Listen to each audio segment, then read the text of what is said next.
మా భూమిని కబ్జాదారుల నుండి విడిపించాలన్నట్టు కలెక్టర్ ఎస్పీ కార్యాలయంలో బాధితులు ఫిర్యాదు చేశారు.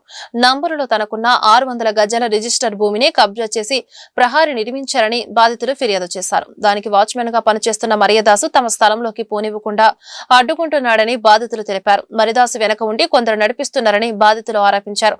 తమ దస్తావేజు పూర్తి సమాచారాన్ని అధికారులకు అందించామని తెలిపారు. తమను స్థలంలోకి రాకుండా అడ్డుకుంటున్న వారిపై చర్యలు తీసుకుని తమకు న్యాయం చేయాలని బాధితుడు వేడుకున్నారు. విజయవాడ అండి. మేము 1990లో నంబూరు గ్రామం పెదకాకని మండలం గుంటూరు జిల్లాలో మమ్మల్ని ఇళ్ళ చోటు కొనుక్కున్నాము.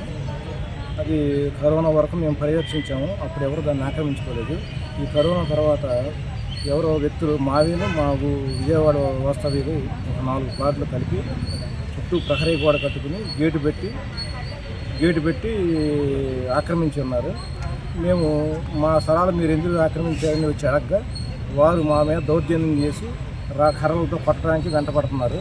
అదేవిధంగా సర్వేరుని తీసుకొని కొలిపిస్తా కూడా ఒకసారి ప్రయత్నిస్తే అతన్ని కూడా భయభ్రాంతులు గురి చేసి పంపించడం జరిగింది. కావున మాకు న్యాయం చేయమని ఈరోజు గుంటూరు జిల్లా ఎస్పీ గారిని అదేవిధంగా కలెక్టర్ గారిని కోరుకోవడం విన్నపించుకోవడం జరిగింది.